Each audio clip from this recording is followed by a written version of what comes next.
Avinash learning institute में आप सभी का स्वागत है। मैं हूं अविनाश मिश्रा। हिस्ट्री का जो फर्स्ट चैप्टर है जिसका नाम है historiography development in the West, उसका एक पार्ट 2 है। पार्ट 1 हमने पढ़ लिया है। अगर आपने उसका वीडियो नहीं देखा तो उसका लिंक आपको नीचे डिस्क्रिप्शन में मिल जाएगा, नहीं तो प्लेलिस्ट में जाके आप हिस्ट्री के सभी वीडियो एक साथ देख सकते हैं। तो बच्चों, हिस्ट्री बहुत इम्पॉर्टेंट है। तो मैं क्या कर रहा हूँ, जो चैप्टर है इसमें से जो इन्फॉर्मेशन के लिए दिया गया है उसको मैं स्किप करता जा रहा हूँ, नहीं पढ़ा रहा हूँ। मैं आपको सिर्फ उतना ही पढ़ाऊँगा जो आपके एग्ज़ाम के लिए इम्पोर्टेंट हो। समझ में आ गया? तो जैसे कि मैं यहाँ पे आपको 1.4 पढ़ा रहा हूँ, जो 1.3 है मैंने स्किप कर दिया, वो नॉलेज के लिए, इन्फॉर्मेशन के लिए है, तो आप उसको पढ़ लेना। मैं वही पढ़ाऊँगा जो आपके एग्ज़ाम के लिए इम्पोर्टेंट हो, जो आपके एग्जाम में आने वाले रहेंगे उसी को पढ़ाऊंगा। ठीक है, तो चलो लेक्चर स्टार्ट करते हैं। आज हम डिस्कस करेंगे नोटेबल स्कॉलर्स।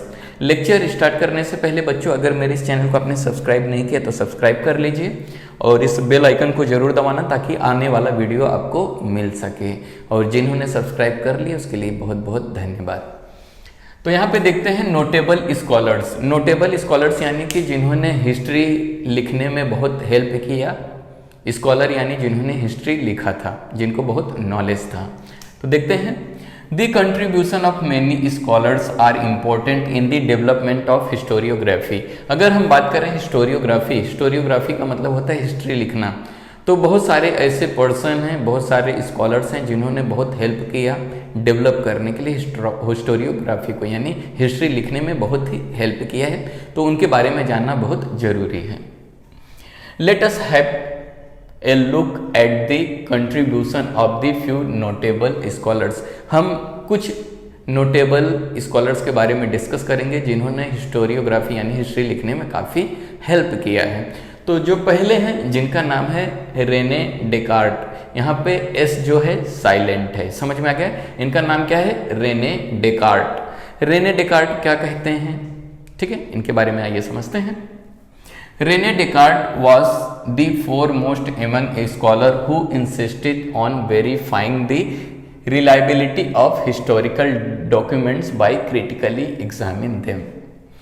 तो जितने भी राइटर थे, जितने भी लोग हिस्ट्री लिखते थे, उसमें से जो रेने डेकार्ट थे उन्होंने क्या कहा? रेने डेकार्ट जो थे उन्होंने कहा कि कोई भी डॉक्यूमेंट होता है, हिस्टोरिकल डॉक्यूमेंट यानी आपको पास्ट के कोई भी डॉक्यूमेंट या कोई भी एविडेंस मिलता है तो उसको बहुत अच्छी तरह से वेरीफाई करना चाहिए कि जो भी इवेंट है सही है या गलत है।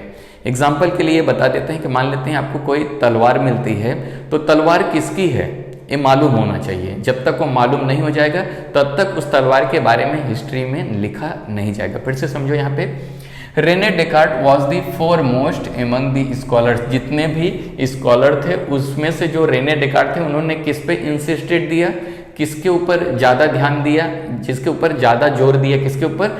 Verifying the reliability. वेरीफाई करना, रिलायबिलिटी यानी जो भी डॉक्यूमेंट हैं वो रिलायबल यानी सही है कि नहीं। रिलायबल यानी भरोसा किया जा सकता है किसके? हिस्टोरिकल। हिस्टोरिकल यानी past document bye critically. Critically यानी बहुत अच्छे तरीके से एग्जामिन देम। आपको कोई भी पास्ट की डॉक्यूमेंट्स मिलते हैं उसको बहुत अच्छे तरीके से चेक करना है।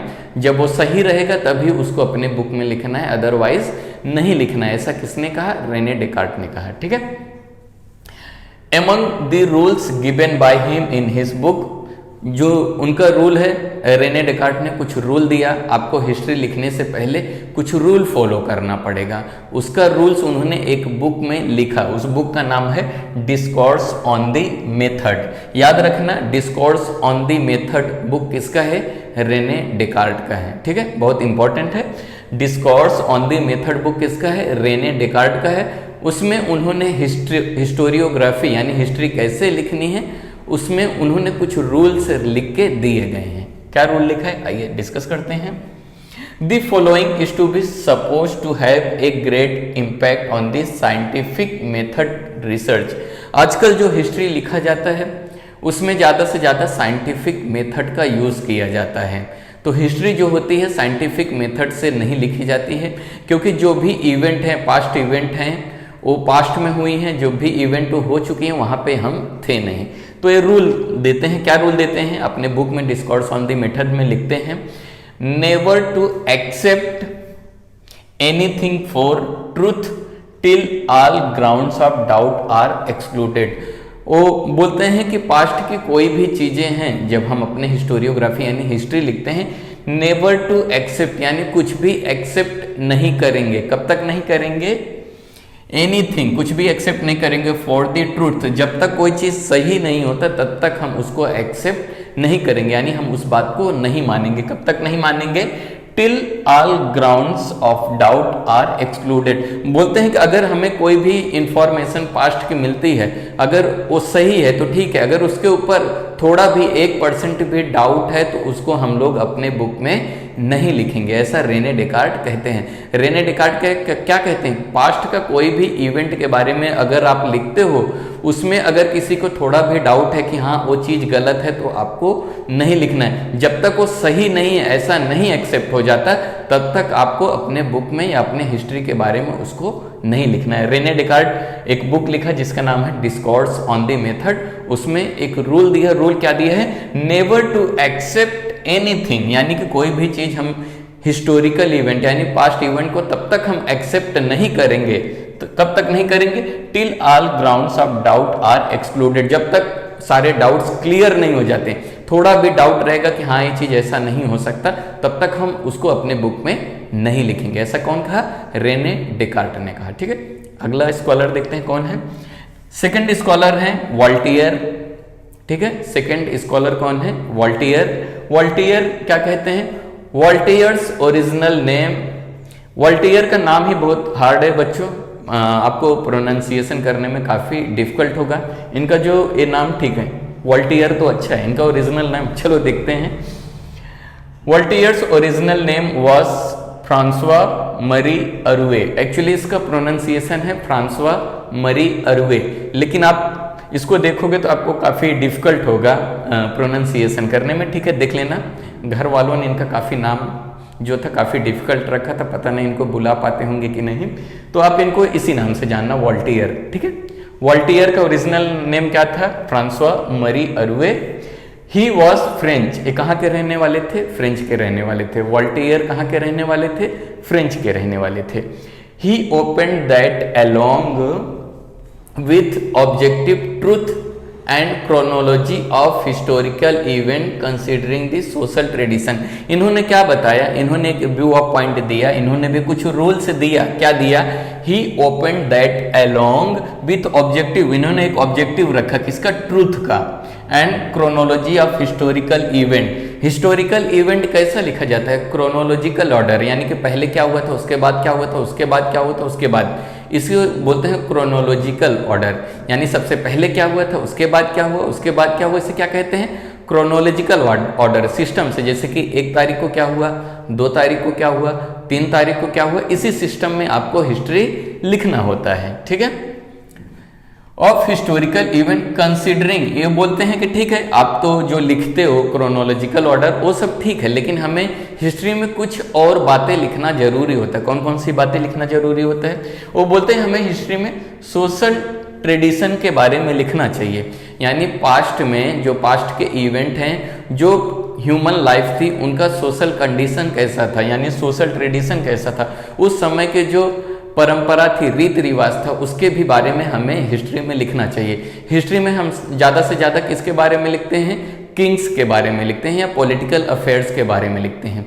तो वॉल्टियर कहते हैं खाली किंग के बारे में नहीं लिखना चाहिए हमें, उस टाइम के सोशल ट्रेडिशन के बारे में, यानी उस समय के कौन से रीति रिवाज थे उसके भी बारे में हमें हिस्ट्री में लिखना चाहिए। उस समय कौन से ट्रेड यानी कौन से बिजनेस चलते थे, उनका बिजनेस कैसा था, उसके भी बारे में हमें अपने हिस्ट्री में लिखना चाहिए। ऐसा कौन कह रहा है? वॉल्टियर कहते हैं। वॉल्टियर आगे कहते हैं इकोनॉमी यानी कि उनका पैसे कमाने का जरिया क्या था, किस तरह से वो पैसे कमाते थे, उसके भी बारे में हमें हिस्ट्री में लिखना चाहिए। और क्या बोलते हैं?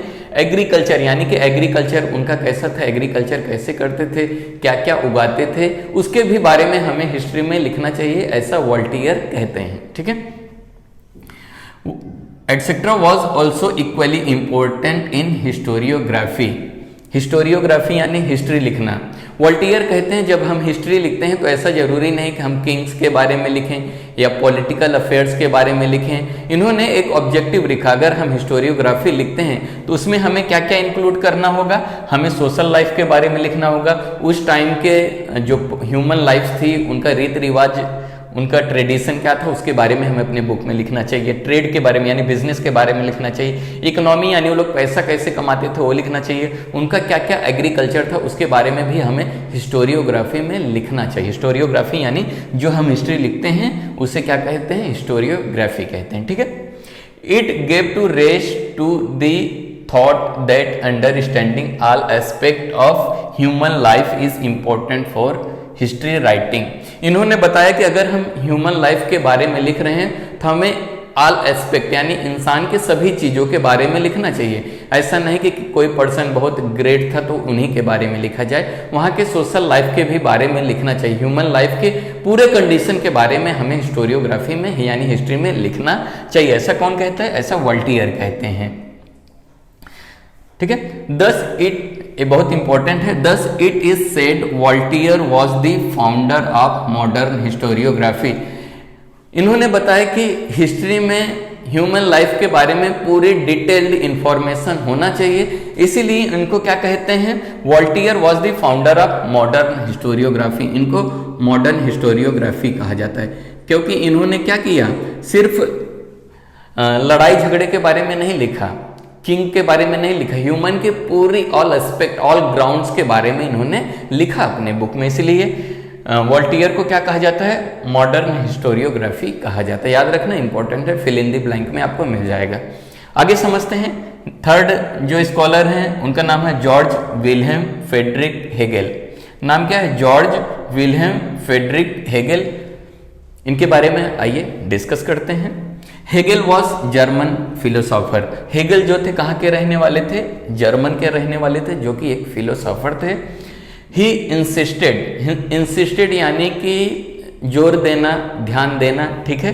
He insisted that the historical reality should be presented in the logical manner. अभी हेगेल क्या कहते हैं, जब भी हम हिस्ट्री लिखेंगे तो लॉजिकल मैनर में लिखेंगे। लॉजिकल यानी कि ऐसा अनुमान लगाएंगे, तर्क लगाएंगे, हाँ ये चीजें ऐसी हुई रहेगी, उसको हम अपने बुक में लिख देंगे। हेगेल क्या कहते हैं, जब भी हम हिस्ट्री लिखेंगे तो कैसे लिखेंगे, लॉजिकल मैनर में बैठ के हम लॉजिक लगाएंगे कि हाँ ये इवेंट ऐसा हुआ रहेगा, ठीक है, तो उसको हम अपने बुक में लिखेंगे। आगे पढ़ाऊंगा तो आपको समझेगा। To him the timeline of historical event was indicative of progress. यहाँ पे देखते हैं, बताते हैं कि जो हिस्टोरिकल इवेंट होते हैं यानी जो पास्ट के इवेंट होते हैं वो इंडिकेटिव ऑफ प्रोग्रेस होता है, यानी कि बताता है ह्यूमन लाइफ कैसे प्रोग्रेस कर रही है, उसके बारे में हमें क्या पता है। हिस्ट्री पढ़ते हैं तो हमें मालूम पड़ता है ह्यूमन लाइफ कैसे प्रोग्रेस किया है, ठीक है। इसीलिए क्या बोलते हैं, हिस्ट्री हमें लॉजिकल मैनर में लिखना चाहिए। आगे देखो, he also thought that the presentation of history is born change over time as new evidence should come forth। ये क्या कहते हैं, इन्होंने ऐसा सोचा कि हम हिस्ट्री लिख देते हैं, ठीक है, हमने लॉजिकल मैनर में हिस्ट्री लिख दिया, सही है या गलत है हमने लिख दिया, बाद में जब कोई नया एविडेंस आएगा, नया प्रूफ आएगा तो हम उसको चेंज कर देंगे, ठीक है। मान लेते हैं कि आपने किसी स्टोरी के बारे में लिखा, जब तक उसका एविडेंस नहीं मिला है, जब जो आपने लिखा है लोग सही मानेंगे, फिर उसके बाद कोई नया एविडेंस आ गया तो आपकी बातें जो रहेगी उसको हटा के नई बातें अपडेट कर दी जाएगी। एग्जाम्पल से समझो, स्टार्टिंग में किसी साइंटिस्ट ने बताया था जो अर्थ है फ्लैट है ना, तो लोग मानते थे कि हाँ जो अर्थ है फ्लैट है, लेकिन बाद में रियलिटी क्या थी, अर्थ जो था कैसा था, स्फेरिकल इन शेप था ना, गोल में था। तो जब बाद में मालूम पड़ा तो लोगों ने पहले, जब उन्होंने जो साइंटिफिक थे उन्होंने बताया कि अर्थ कैसा फ्लैट है, लोग मानते थे, लेकिन बाद में जब नई एविडेंस आई अर्थ जो है स्फेरिकल इन शेप है यानी कि गोल है, तो बाद में उनका जो गलत है उसे हटा के नया एविडेंस लिख दिया गया। तो ऐसे ठीक हेगेल भी कहते हैं, हेगेल कहते हैं कि जब हम हिस्ट्री लिखेंगे लॉजिकल मैनर में लिखेंगे, जब तक हमें एविडेंस नहीं मिलता तब तक वो माना जाएगा, जब नया एविडेंस आ जाएगा तो उसको चेंज करके नया लिख दिया जाएगा, ठीक है, ऐसा कहते हैं। With Hegel's philosophy, many scholars were convinced that historical methods were not of lesser quality though they differed from scientific method. तो इनके साथ काफी लोग बोले आप बिल्कुल सही कह रहे हो, क्योंकि जो साइंटिफिक मेथड होता है वो अलग होता है और हिस्टोरिकल मेथड अलग होता है। क्योंकि हिस्ट्री में उस समय हम लोग प्रेजेंट नहीं होते, तो ऐसा जरूरी नहीं सारे सही सही चीजें लिख दिया जाए। तो जो इंफॉर्मेशन है वो हम लिख देंगे, जब नया एविडेंस आएगा तो उसे चेंज कर दिया जाएगा। ठीक है, इन्होंने ऐसा कहा। The collection of his lecture, इनका जो लेक्चर जो बातें इन्होंने कहा था उनका एक बुक में लिखा गया lecture and article is publish in the book. इन्होंने जितनी भी बातें कही थी, जितने भी रूल कहा था, उनका एक बुक में लिखा गया है। उस बुक का नाम है इंसाइक्लोपीडिया ऑफ फिलोसॉफिकल साइंसेस। इनके जितने भी हेगेल के जितने भी लेक्चर हैं वो कौन से बुक में लिखे गए हैं? Encyclopedia of philosophical sciences. इस बुक में इनके सारे लेक्चर लिखे गए हैं, जो बातें इन्होंने कही थी। ठीक है, फिर उन्होंने एक बुक लिखा हेगेल ने, जिसका नाम है reason in history is well known. काफी फेमस हुआ था ये बुक। वो बुक का नाम क्या है? Reason in history. किन्होंने लिखा था? लिखा था Georg Wilhelm Friedrich Hegel. Hegel ने लिखा था। ठीक है, डिस्कोर्स ऑन द मेथड लिखा था रेने डेकार्ट ने। क्लियर हुआ।